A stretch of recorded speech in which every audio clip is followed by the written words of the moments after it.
Hi, this is Tim here. After launching the Thinking Nutrition podcast in January of 2020, it has grown far beyond my expectations and is now one of my main communication channels for nutrition. Since launch, it has firmly been entrenched in the top 10 on the Apple podcast charts for nutrition in Australia.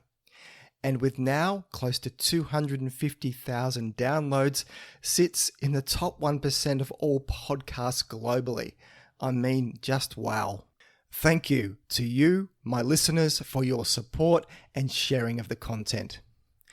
With new episodes dropping every Tuesday, there is now a bank of 50 episodes in the catalogue. So with that, I'm going to take a few well-earned weeks off over the Christmas break before I come back with new episodes in 2021. But fear not, weekly content will still be coming out for the next few weeks in the form of rebroadcasting my most popular episodes. And for this week, it is my most popular episode of 2020, and it is all about how food can affect your mood and your mental health. Enjoy.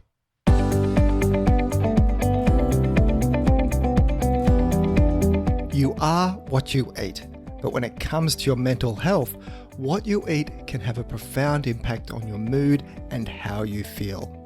Welcome to the rapidly moving world of nutritional psychiatry, which is uncovering the key links between diet and mental health. And it could just be that it is our gut microbes, through acting as psychobiotics, that are the stars of the show here, so long as they are kept well fed. Welcome to the Thinking Nutrition podcast. My name is Tim Crow, and I'm a career researcher, educator, and science communicator, with most of this spent in the field of nutrition. How do you make sense of so much conflicting information in the field of nutrition? While I don't profess to have all the answers in an area that is continually changing as research changes, you can count on what is covered in this podcast to be based on the whole field of nutrition science, not just selective areas that support a particular way of thinking. And this podcast will always be free from any commercial product tie-ins, endorsements, or advertisements. Just credible nutrition science presented in plain and simple language, and then translating this into what it means for your health. So, on with today's show. A nutritious diet isn't just good for your body, it's good for your brain too, with a large body of evidence now existing that suggests that diet is just as important to mental health as it is to physical health.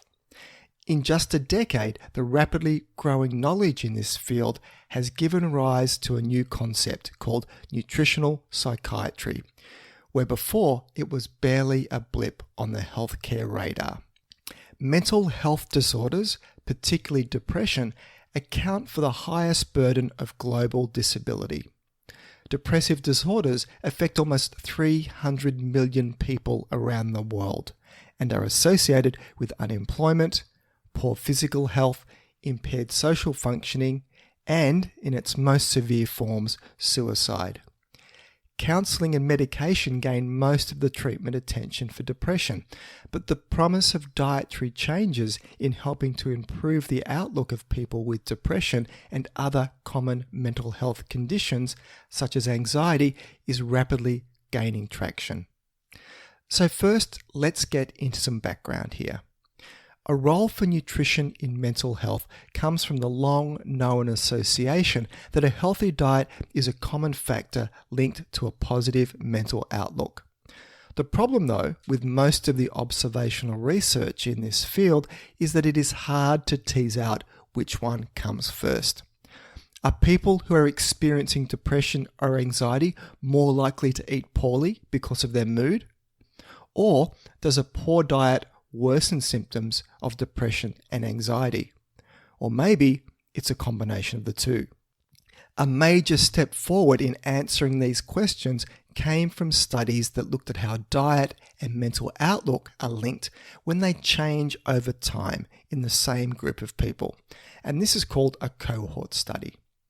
I'll profile one such study in this area, and it involved a group of more than 12,000 randomly selected people who had their diet, health, happiness, life satisfaction, and well-being tracked over 4 years. And I'll link to this study in the show notes. So, what sort of connection was seen? Happiness, life satisfaction, and well-being all went up for every extra daily serve of fruits and vegetables a person ate. And this was after making allowance for people's changing incomes and personal circumstances. The happiness health links reached a peak at about 8 servings of fruits and vegetables each day. The research team, though, took things one step further and compared the mental health improvements to what happens in life-changing situations. So for someone going from eating no fruits and vegetables to eating 8 serves a day, they could expect to experience an increase in life satisfaction equivalent to that seen when someone goes from unemployment to full employment. With an improvement in happiness levels, this will only reinforce the positive dietary changes, as people in a good mood are more likely to prefer nutritious foods and to focus on the long-term benefits of these foods. So healthy eating improves mood, which goes on to promote more healthy eating. And so the positive cycle goes on, making it easier to sustain the healthy eating habit. There are likely many reasons to explain a link between eating more fruits and vegetables and well-being. Higher levels of antioxidants and other phytonutrients are one possibility. Then there is the role of fiber in supporting a healthy population of gut bacteria. Gut fermentation products can act directly on the brain, potentially altering mood and behavior. But while such research is certainly interesting, and it is hard to argue against the overall health merits of eating more fruits and vegetables, such research is only observational. It can't prove conclusively that positive diet changes are the cause of an improved outlook. Fortunately, just in the last few years, we've had some groundbreaking intervention studies published that really puts the focus onto just how much of an impact food can have in influencing mood. And in what I consider the most important nutritional intervention study ever conducted in the area of mental health for the quality of the research itself and the implications of the results to build this research field, a clear link has been established between diet changes and improved mental health. Called the SMILES study, which stands for Supporting the Modification of Lifestyle in Lowered Emotional States, this was an Australian study led by Professor Felice Jacka from the Food and Mood Centre at Deakin University. And it used the most powerful type of study design, a randomised control trial. And I'll link to the study in the show notes. So in the study, 67 people with moderate to severe depression were involved in a 12-week trial. Those in the treatment group received 7 60-minute sessions of dietary counselling. The control group received a matching social support protocol, but got no specific dietary advice. Almost all of the participants were receiving another active treatment for their depression, so be it psychotherapy, medications, or both, and this didn't change over the study. The dietary counselling sessions were about getting people to eat more in line with dietary advice, aligned with a modified form of the Australian Dietary Guidelines and the Dietary Guidelines for Adults in Greece. So there was a distinctly Mediterranean flavour to the advice. Whole grains, fruits, vegetables, nuts, legumes, lean meats, chicken and seafood were on the menu, and highly refined starches, added sugar and highly processed foods were shunned. After 12 weeks, there was a clear, statistically significant improvement in the rating scale of depression used in favour of the dietary treatment group, with almost 1/3 of people in the dietary intervention group achieving what was considered clinical remission from their depression. This was compared to just 8% who achieved this in the control group. And a range of secondary scores looking at mood and well-being were all pointing in a positive direction as well. Improvement in depression scores was also related to the degree of adherence to the dietary advice. So those that stuck to the dietary advice the best saw the greatest improvement in their depression outlook.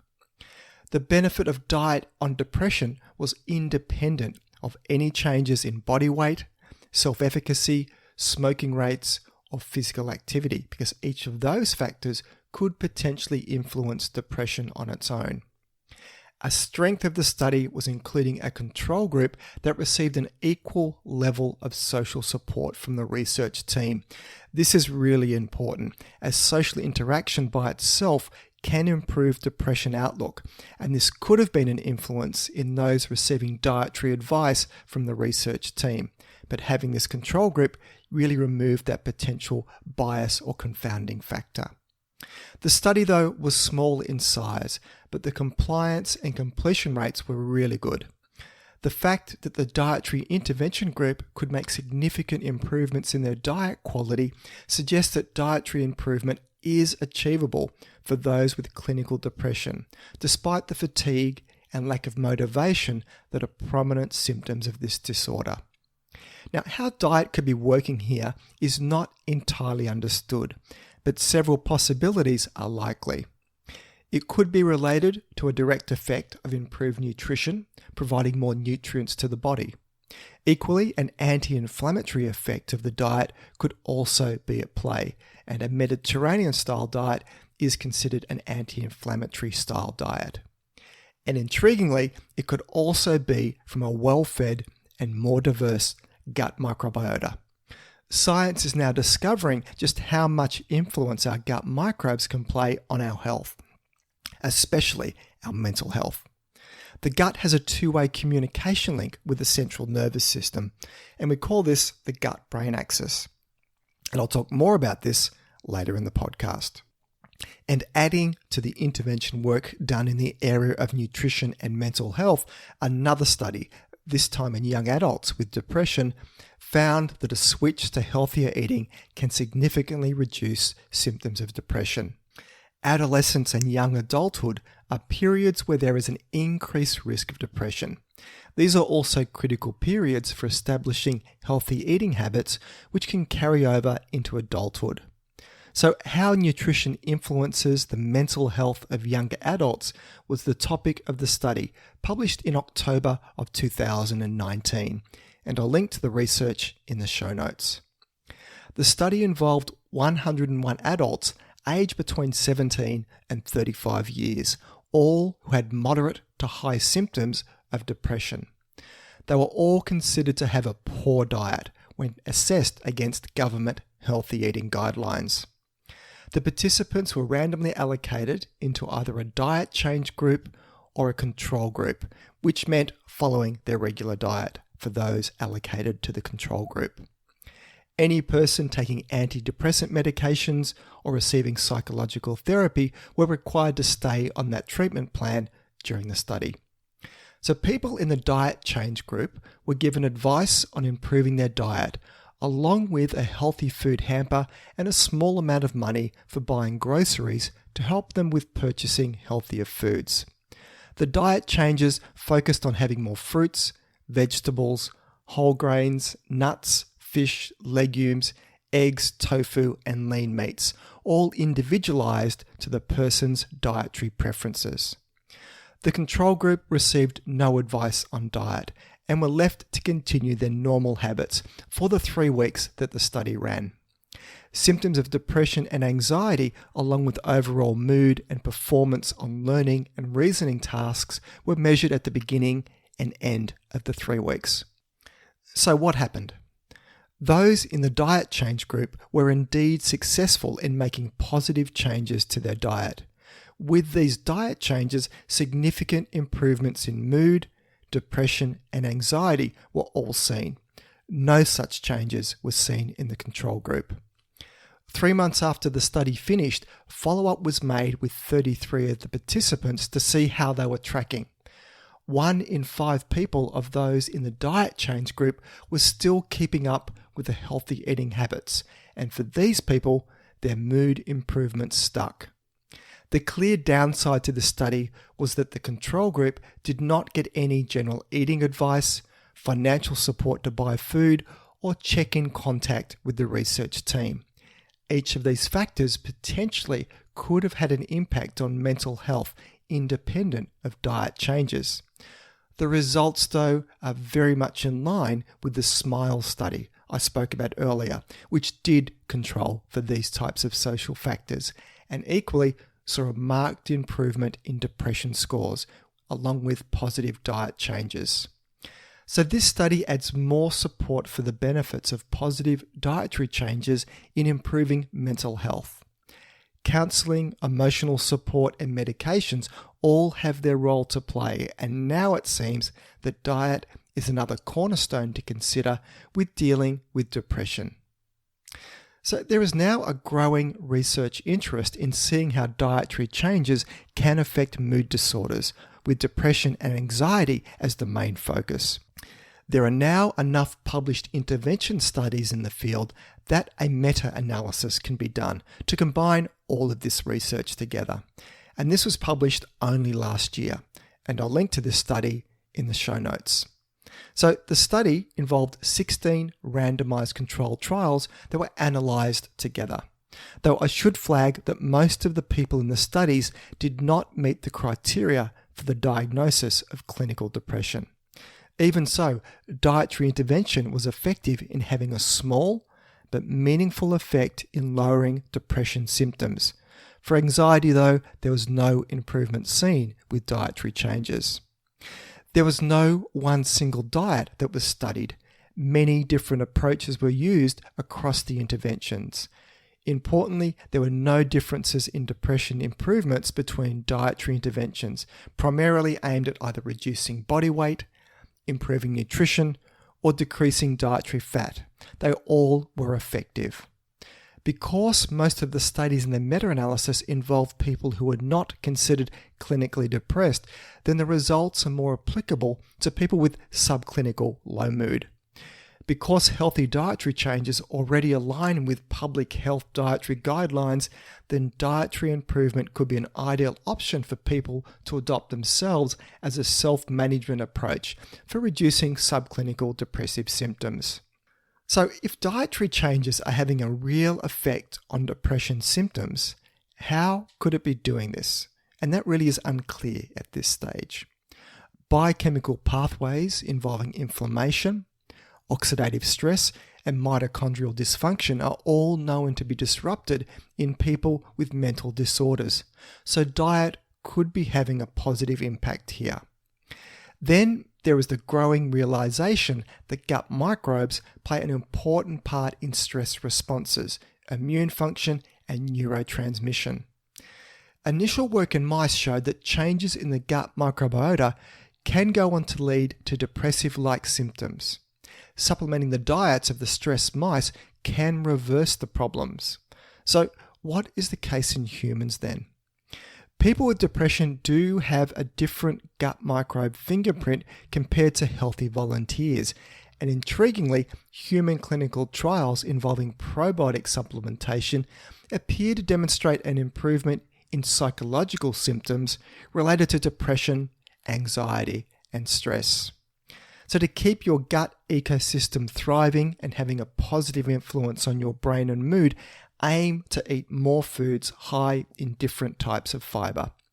Fiber is nourishment for your good gut bacteria, and you will find it in an array of everyday foods, such as most vegetables, whole grains such as barley and oats, and legumes such as beans and lentils. Then add some fermented foods to your diet, such as sauerkraut, kimchi, kefir, and yogurt, which contain a good supply of healthy bacteria to help boost your gut bacterial community.